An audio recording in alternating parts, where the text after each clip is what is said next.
Assalamualaikum warahmatullahi wabarakatuh. Kembali lagi di channel Berita Mistis. Untuk kisah kali ini masih melanjutkan dari kisah yang sebelumnya, yaitu sebuah kisah yang berjudul Petaka Malam Bersami. Sebuah kisah yang ditulis oleh akun Twitter yang bernama Nizar Ramadan 08. Sebelum kita masuk ke ceritanya, tekan dulu tombol like video ini dan jangan lupa tekan juga tombol subscribe channel ini dan nyalakan juga lonceng notifikasinya agar tidak ketinggalan cerita-cerita baru dari channel ini.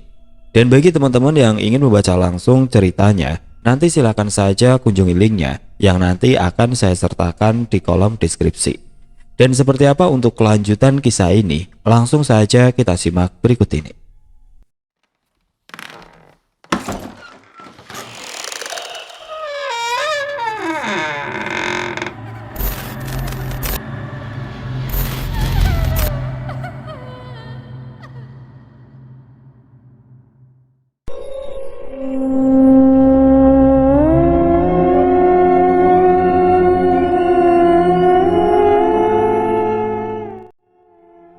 Kami menjalani serangkaian aktivitas seperti tali temali dan memainkan beberapa games yang menguji kekompakan. Dari kegiatan awal sampai bermain games, berjalan dengan lancar-lancar saja, sampai pada acara menyalakan api unggun. Kami semua disuruh duduk melingkar sambil bergandengan tangan. Sebelum api dinyalakan, beberapa pembina mengucapkan sepatah dua patah kata. Karena aku sudah mulai mengantuk dan kedinginan, aku lupa dan tidak fokus mendengar ucapan yang disampaikan oleh pembina tersebut. Lalu di tengah antara merem dan melek itulah api dinyalakan. Nyalanya yang sangat terang membuat mataku langsung melek seketika karena panasnya api. Aku pun ikut bertepuk tangan yang dilanjutkan dengan berdirinya semua peserta. Saat semua sudah berdiri, kami berjalan mengelilingi api unggun tersebut sembari menyanyikan lagu api unggun dengan ceria. Setelah lagu selesai dinyanyikan dan kami hendak duduk kembali, tiba-tiba nyala api semakin membesar dengan sendirinya. Normalnya api unggun hanya akan bertambah besar apabila disiram bahan bakar, diterpa angin yang cukup kencang atau ditambah dengan kayu bakar lagi. Namun ini tidak demikian. Tidak seorang pun menyentuh atau mendekati api unggun itu, sampai di mana kami semua dibuat terpesona atau semacam terfokus pada api yang semakin membesar tersebut. Sampai pada keheningan itu, salah seorang murid berteriak, "Pocong!" sambil beberapa murid menunjuk ke atas api unggun. Aku yang tersadar kemudian ikut menoleh ke arah yang ditunjuk oleh siswa itu. Dan benar saja, ada buntalan kain menyerupai orang yang sudah menjadi jenazah sedang diam berdiri melayang di atas api unggun itu. Aku terdiam, lidahku keluh, kakiku pun tiba-tiba tidak bisa digerakkan. Sementara itu siswa yang lain berteriak dan lari berhamburan. Suasana menjadi kacau. Entah mereka melihat atau memang terkejut mendengar teriakan pocong di situasi yang sudah hampir masuk tengah malam. Aku melihat sosok itu masih melayang di atas sana. Kain yang tadinya putih itu perlahan-lahan menjadi hitam gosong akibat terkena jilatan api unggun. Sosok yang tadinya tidak berbau itu pun juga ikut berbau gosong, bahkan lebih menyengat daripada kita memasak daging yang gosong. Untungnya sosok itu hanya diam mengawang dan aku juga tidak melihat wajah sosok itu, karena ia hanya menunjukkan bagian belakang dari tubuhnya. Dalam keadaan diam tidak bisa berbuat apa-apa itu, Nanda menarikku. "Enggak, ayo masuk tendaku." Aku yang masih linglung hanya manut dan ikut tarikan Nanda. Sesampainya di tenda, terlihat beberapa siswi sedang menangis dengan beberapa teman siswa dan senior yang coba menenangkan satu sama lain. Nanda yang melihatku diam berdiri cukup lama itu kemudian bertanya kepadaku, "Apa benar? Apa tadi ada sosok pocong?" Aku hanya diam saja, tidak mengangguk pun juga tidak menggelengkan kepala. Aku merasa kasihan melihat banyak siswi yang keadaannya belum kondusif. Nanda yang paham pun hanya mengangguk pelan, tanda mengerti apa yang harus ia lakukan. "Ya sudah, kamu minum dulu." Aku diberi segelas air. Beberapa tegukan memang membuatku menjadi lebih tenang. Sampai di mana aku ingat bahwa ada Nia yang sendirian di dalam tenda. "Bodoh, Nia sendirian di tenda. Ya sudah Nan, aku balik tenda dulu. Sebelum Nanda menjawab, aku sudah lari meninggalkannya. Sesampainya di tenda, keadaan tidak kalah menegangkan. Semuanya berkumpul menjadi satu di tempat Nia membaringkan badan. Aku juga melihat Aryan. Bisa-bisanya ia meninggalkanku sendirian di lapangan tadi. Sebelum aku mencecarnya, aku lebih terkejut ketika melihat wajahnya Nia. Matanya memutih, mulutnya menganga sambil mengeluarkan tawa. Aku suka anak ini, ucap sosok yang ada di dalam diri Nia. Semuanya ketakutan, bahkan anggota kelompok yang laki-laki juga tidak tahu harus berbuat apa. Sementara para siswi kelompokku, sebagian ada yang memegangi Nia, sebagian lagi menangis di tempatnya masing-masing. Senior kami juga berusaha membacakan doa sambil mengelus kening Nia. Namun Nia hanya tertawa, bahkan sosok tersebut mengejek bahwa kami semua ini penakut. Aku coba untuk memberanikan diri. Ini adalah pengalaman pertamaku melihat orang sedang kesurupan. Aku berkata pada senior untuk meminta bantuan pada pembina untuk memanggil bapak warung tadi. Dan aku berkata kepada Aryan dan semua teman-temanku agar terus memanjatkan doa. Kemudian aku mencoba bertanya kepada sosok yang ada di dalam tubuh Nia. Mbah, Anda siapa? Kamu tidak usah tahu siapa aku. Aku hanya suka dengan anak ini. Anda keluar ya, kasihan teman saya. Tidak mau, anak ini harus ikut aku.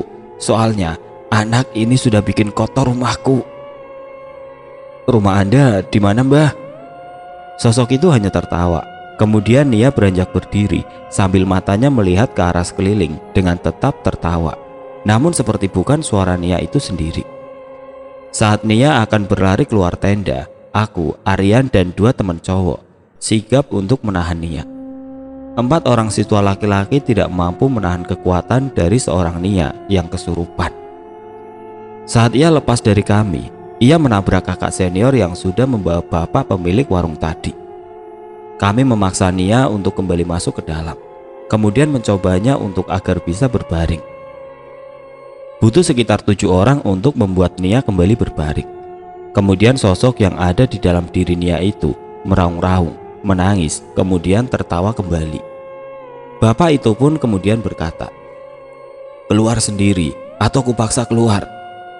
Sosok yang tadinya cengengesan ini mendadak mulai agak berani ketika ditantang oleh beliau. "Mau apa kamu? Anak ini sudah berani mengotori rumahku." "Mengotori apa?" "Tanya anak itu," sambil menunjuk seorang siswi yang tadi masuk ke toilet bersama Nia. Ia yang tadinya mulai berhenti menangis, kini kembali histeris karena ia merasa tidak berbuat apa-apa. Bapak warung tersebut mendekatinya sembari bertanya, "Nak, ada apa sebenarnya?" "Tidak apa-apa, Pak. Tadi saya hanya mengantar Nia ganti pembalut di toilet." "Pembalut yang sudah diganti dibuang kemana?" "Dilemparkan ke hutan, Pak." Kakak pembina dan bapak tersebut hanya bisa geleng-geleng mendengar penuturannya. Kemudian bapak tersebut menyuruhku untuk mencari pembalut itu, karena barang itu yang menyebabkan Nia menjadi seperti ini. "Cari sampai ketemu ya. Kalau belum ketemu jangan balik dulu, soalnya barang itu yang bikin temanmu jadi seperti ini." Aku kemudian mengajak Aryan untuk mencari. Awalnya ia menolak, tapi karena ia juga ikut ke toilet dan aku juga takut untuk berangkat sendiri, akhirnya ia mau. "Sudah, berdoa yang banyak saja supaya cepat selesai masalah ini." Kami berdua kembali keluar, menembus gelapnya malam. Agar Aryan merasa aman, kuberikan senternya ke dia, meskipun dia posisinya berjalan di belakangku. Aku juga berpesan agar seminimal mungkin untuk tidak mengarahkan senter ke arah atas pepohonan, sekedar cari aman. Kalau tiba-tiba saja ada hal yang membuat Aryan lari, lalu aku ditinggalkan begitu saja. Aku ingat waktu itu jam sudah menunjukkan 1:30 malam. Kondisi sudah benar-benar sepi, hanya suara serangga malam yang menemani. Satu sisi juga banyak siswa sudah beristirahat dan juga tidak ingin keluar tenda setelah ada insiden penampakan pocong di atas api unggun tadi. Kami melintas area api unggun. Terlihat apinya sudah mulai mengecil, namun bau gosong itu masih tercium kuat. Aku beranggapan artinya sosok pocong itu masih ada di sekitar situ. Aku pun mempercepat langkah sembari kusuruh Aryan untuk tidak berhenti membaca doa. Beberapa kali aku hampir terpeleset, entah karena jalannya licin atau memang aku sedang takut. Hingga akhirnya kami sampai di toilet, tempat yang dimana aku juga diajak bermain oleh sosok yang menyerupai Aryan. Tanpa banyak berpikir, aku menelusuri jalan arah belakang toilet. Sempat beberapa kali aku mendengar suara deheman pria, namun dengan suara yang lebih berat. Mungkin karena Aryan ikut mendengar, ia sempat beberapa kali mengarahkan senter ke arah atas. "Yan, jangan diarahkan ke atas kok. Kita ini cari pembalut yang ada di bawah. Arahin ke sini," tuturku. Namun entah karena melihat apa, ia tiba-tiba memberikan senternya kepadaku dan kedua tangannya yang masih gemetar langsung menggenggam pundakku. Aku menoleh ke arahnya, takut kalau tiba-tiba makhluk yang mirip Aryan itu kembali mengajakku bermain. Namun setelah yang aku lihat adalah Aryan yang wajahnya menghadap bawah dengan tangan yang masih bergetar hebat sambil terdengar berbisik, "Bismillah, astagfirullah." Legalah aku. Aku dan Aryan terus mencari-cari sambil sesekali beler karena dingin. Dan karena mungkin saking lebatnya semak-semak, jadi kadang kulitku sedikit gatal yang ketika kulihat menggunakan senter ternyata sudah terluka.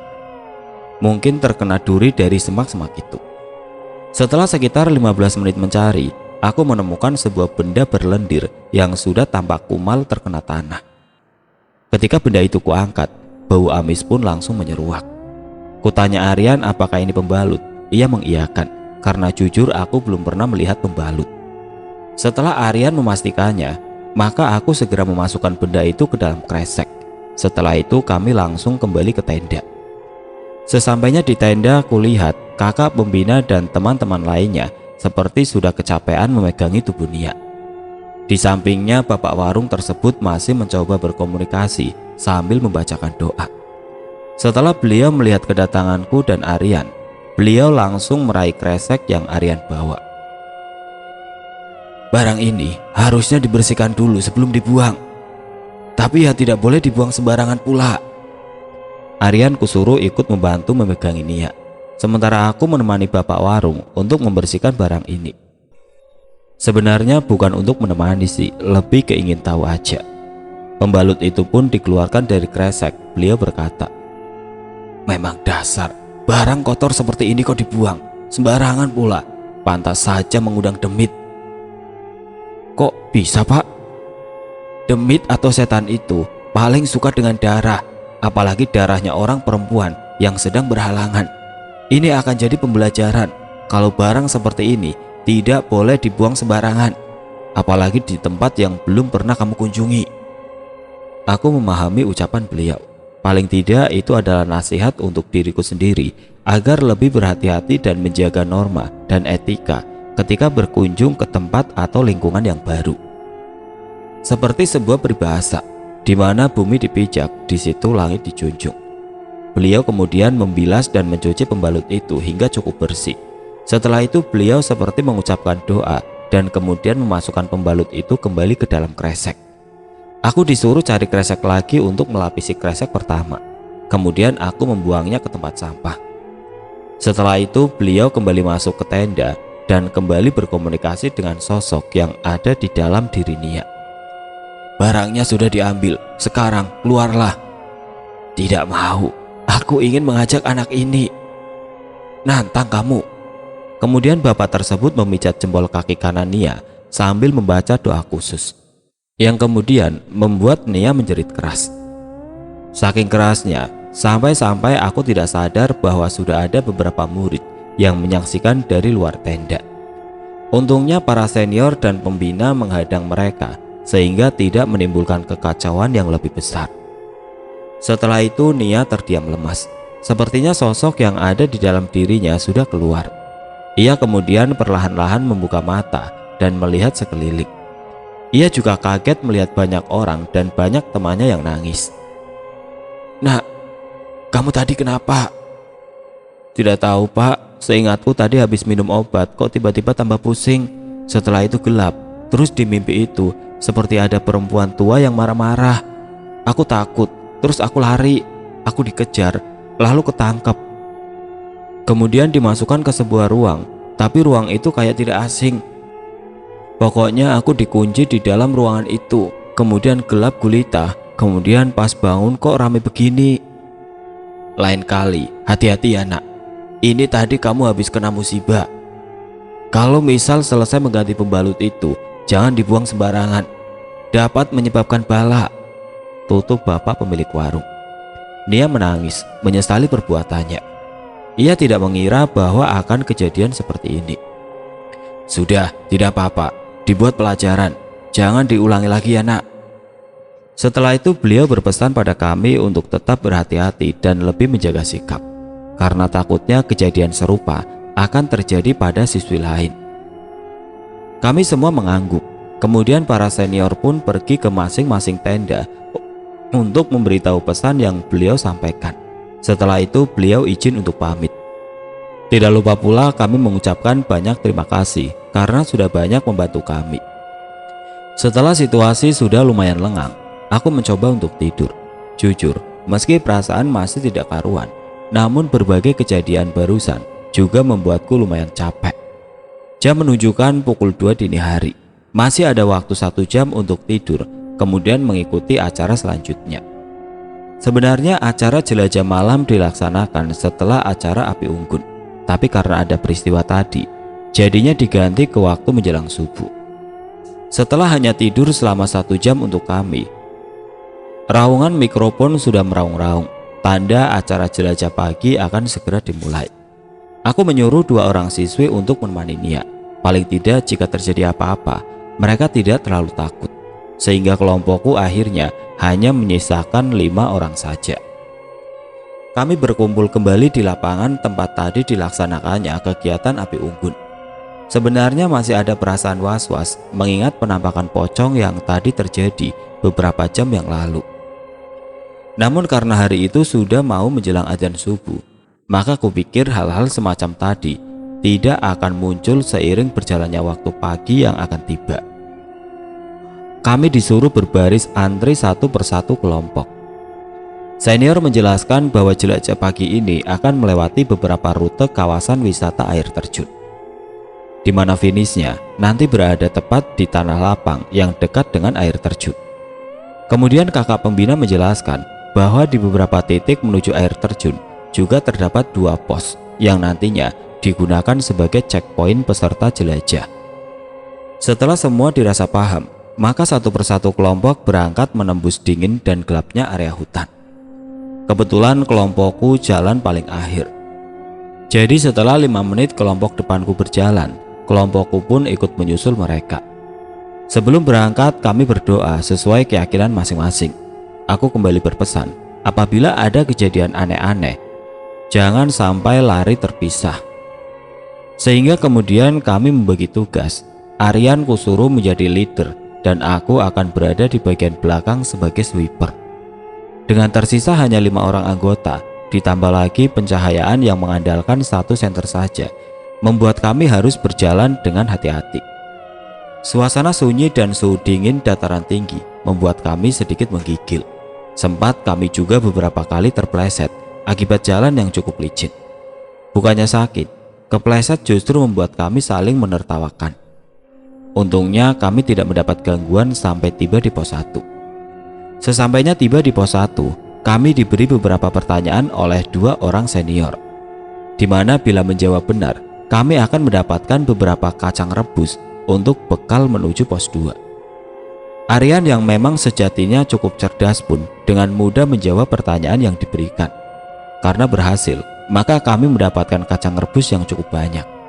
Mengingat 1 plastiknya memang disediakan untuk 1 anggota kelompok 8 orang. Sementara kami hanya berjumlah 5 orang. Lumayan, cukup banyak untuk mengganjal perut dan menghangatkan tubuh. Kami kemudian berangkat untuk melanjutkan perjalanan. Di sela-sela perjalanan menuju pos 2, sambil menikmati kacang rebus, tiba-tiba Aryan berkata bahwa dia mencium bau singkong bakar. "Bau singkong bakar, habis ini sampai!" teriaknya semangat dari depan. Ada yang sedikit janggal. Karena seingatku, baru saja kami meninggalkan pos 1. Masa jalan sebentar sudah mau sampai di pos 2? Mana dia mencium bau singkong bakar pula. Sementara seorang teman di depanku bertanya kepadaku, "Kamu mencium baunya, Tah?" "Enggak, jangan-jangan." Kami saling tatap. Kulihat wajah temanku itu agak sedikit tegang. Sepertinya ia ketakutan. Aku kemudian menghampirinya, kemudian kubisikkan untuk tetap tenang, sambil kuarahkan telunjuk ke arah mulutku untuk tidak rame-rame. Untungnya ia mengerti. Lalu aku berjalan di sampingnya agar ia sedikit merasa tenang. Hingga akhirnya kami tiba di sebuah jalur persimpangan, di mana ada sebuah tanda yang diikatkan kepada beberapa daun sebagai pertanda bahwa untuk ke air terjun kami harus berjalan ke jalur sebelah kanan. Sementara Aryan bersikukuh bahwa aroma singkong bakar itu mengarah ke jalur sebelah kiri. Aku dan Aryan sempat bersitegang dengan pendapat kami masing-masing. Ia yakin dengan indera penciumannya yang mengarah ke jalur kiri. Sementara aku pun menjelaskan bahwa hanya jalur yang ditandai saja yang digunakan sebagai jalur penjelajahan, karena kebanyakan tanda seperti itu. Saat dalam keriuhan itulah kami mendapat sambutan dari penghuni jalur persimpangan itu. Hanya suara deman yang lumayan kasar dengan nada yang parau, di mana kami semua mendengarnya dengan sangat jelas dan langsung dibuat diam seketika olehnya. Sementara ketika aku melihat jalur sebelah kiri, terdapat satu pohon pinus yang cukup besar, di mana di belakangnya ada sosok hitam tinggi yang tersenyum menyeringai ke arahku. Aku mengira bahwa sosok itulah yang dari tadi mempengaruhi Aryan. Ketika sedang menatap sosok itu, tiba-tiba Aryan akan meneruskan langkahnya ke kiri. Refleks aku langsung menariknya. Sementara ketiga temanku sudah lari duluan ke arah kanan. Untungnya mereka tidak lari terlalu jauh, sehingga aku masih sempat untuk mengejarnya. Kami berlima ngos-ngosan, capek. Beberapa di antara kami sempat berkata untuk balik saja. Tapi dengan kembali ke tenda, berarti harus kembali melewati persimpangan itu tadi. Mereka berpikir bahwa mending lanjut saja. Ya, memang tidak ada pilihan lagi. Sementara Aryan setelah kejadian di persimpangan itu menjadi pendiam. Aku mengatakan padanya bahwa tidak apa-apa. Yang penting rintangan di depan akan kita hadapi bersama-sama, karena kita tidak akan meninggalkan teman kita sendirian. Ia tersenyum, seakan keberaniannya kembali. Setelah 5 menit berjalan dari persimpangan tersebut, kami akhirnya sampai di pos 2. Di sana kami kembali diberi pertanyaan oleh 2 orang senior penjaga pos. Dan seperti biasa, Aryanlah yang menjawab pertanyaan-pertanyaan itu. Hingga kami dihadiahi sebotol minuman teh panas untuk bekal menuju lapangan yang berada di samping air terjun. Dan para senior tersebut berkata bahwa ini adalah pos yang terakhir. Setelah kami saling minum teh hangat, kami berlima berangkat menuju ke air terjun. Untungnya selama sisa perjalanan menuju ke air terjun, kami tidak mendapat gangguan lagi. Sesampainya di sana, karena kami kelompok terakhir, maka kami langsung diarahkan untuk baris berbaris. Di depan kami semua terdapat segentong besar air yang berasal dari air terjun yang berada di belakangnya. Di sekeliling kami terdapat obor yang mengelilingi, sehingga mirip-mirip seperti akan mengadakan sebuah acara sakral yang akan segera dimulai. Kami lantas disuruh untuk menundukkan lutut dengan tangan mengepal di dada, seraya menundukkan kepala sambil menyanyikan lagu Pramuka Indonesia. 3 orang senior membawa gentong tersebut. 1 di antaranya bertugas untuk mengguyur kepala para siswa persami. Saat aku sedikit mengintip untuk melihat, rupanya dalam guyuran air tersebut terdapat juga bunga-bunga yang aku lihat sekilas mirip dengan bunga 7 rupa. Kami semua tetap menyanyikan lagu Pramuka sampai prosesi pemberian air itu merata ke semua peserta persami. Sampai pada saat prosesi akan berakhir, kulihat banyak senior yang berlarian. Mereka memegangi seorang siswa yang hendak menceburkan dirinya ke air terjun. Lepaskan aku ingin bermain dengan temanku," ucap siswa itu dengan suara yang lantang. Dugaanku ia kesurupan. Tidak tanggung-tanggung ada 6 orang senior yang diantaranya ada pembina yang menahan laju siswa itu. Sampai keadaan kami yang semula berbaris langsung kacau dengan saling berpencar karena ketakutan. Sampai mungkin di antara para senior itu ada yang berhasil menyadarkan siswa yang hendak loncat tersebut. Kemudian ia digotong untuk dibawa menjauh dari area air terjun. Saat mereka menggotong murid itu dan melewatiku, aku tidak asing dengan wajah siswa tersebut. Udin? Aku sedikit kaget. Dan yang lebih mengagetkan, tiba-tiba di belakangku sudah ada Miftah, Gita, dan Anda. Mereka semua penasaran dan juga sama kagetnya denganku. Loh enggak, itu Udin. Lah, Udin kenapa itu? Tanya mereka bergantian. Aku dan Aryan pun hanya menjawab tidak tahu. Lalu kami mencoba untuk izin mengikuti Udin ke tempat ia dirawat. Namun kita tidak diperbolehkan oleh senior dan menyuruh kami untuk kembali ke barisan masing-masing. Alhasil mau tidak mau kami kembali baris untuk melanjutkan acara. Ketika sinar surya keluar menyinari bumi, maka berakhirlah acara jelajah pagi ini. Kami disuruh balik menuju tenda untuk sarapan dan persiapan untuk pulang kembali ke sekolah. Selepas acara, kami dibebaskan untuk bergabung dengan teman-teman kami, asal langsung balik ke tenda. Sepanjang jalan aku berkumpul lagi dengan Anda, Gita, dan Miftah. Kami ngobrol-ngobrol mengenai bagaimana situasi kelompok kami masing-masing. Gita dan Miftah cerita bahwa saat ke toilet waktu buang air kecil, mereka mendengar suara tertawa wanita yang cukup membuat bulu kuduk merinding.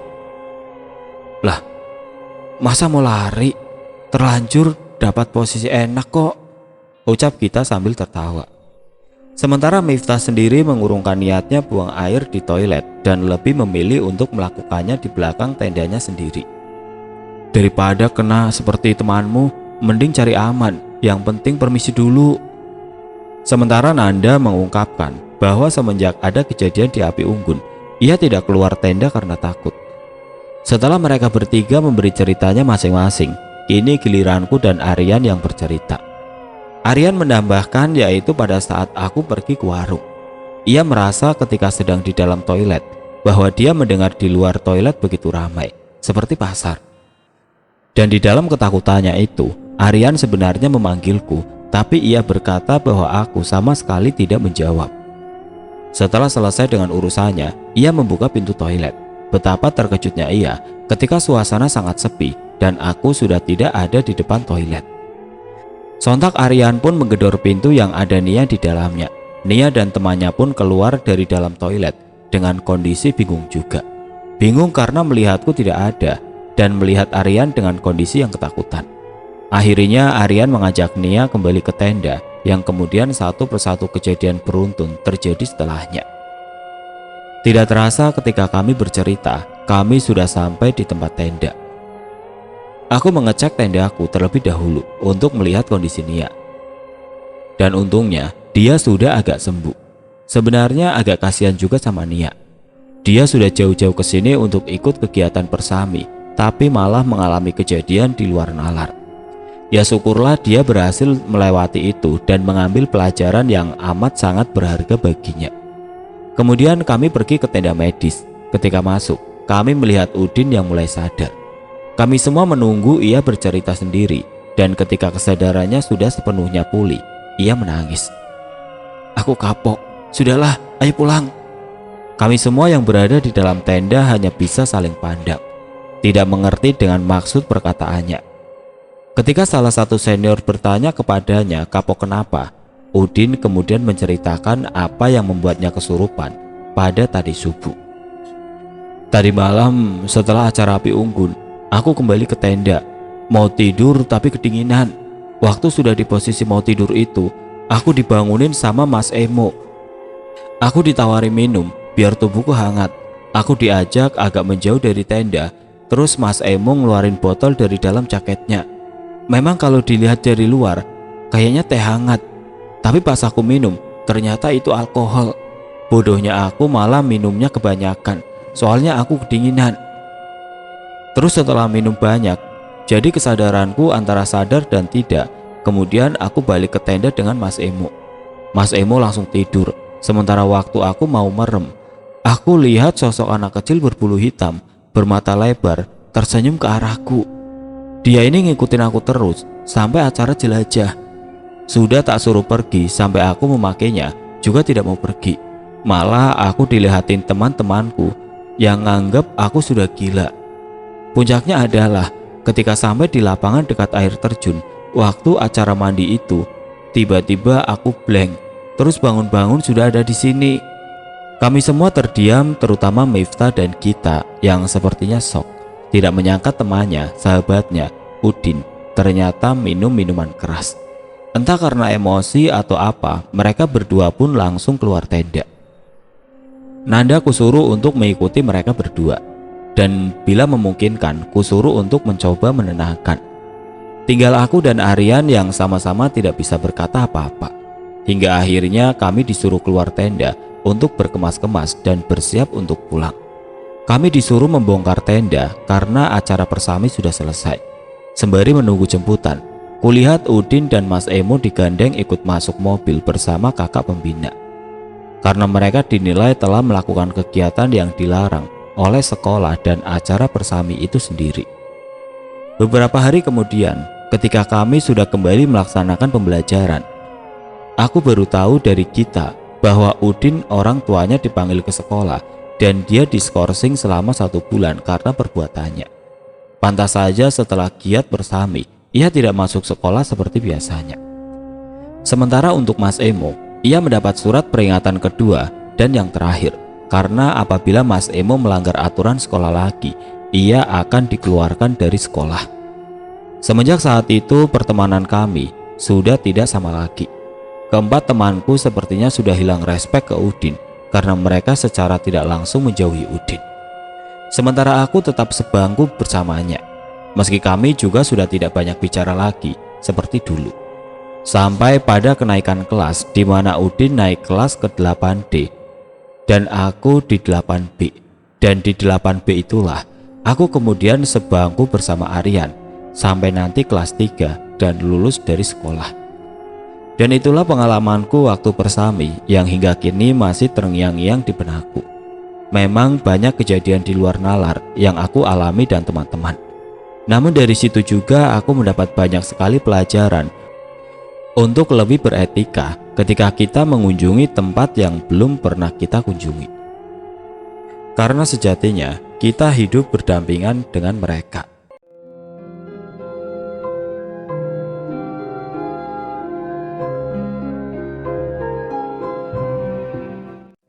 Oke teman-teman, sekian untuk cerita kali ini. Semoga apa yang sudah saya sampaikan dalam kisah ini dapat dijadikan pelajaran untuk kita semua. Dan bagi teman-teman yang baru bergabung, jangan lupa untuk like, komen, share, serta subscribe channel ini. Dan nantikan kisah-kisah horor berikutnya tetap di channel Berita Mistis. Wassalamualaikum warahmatullahi wabarakatuh.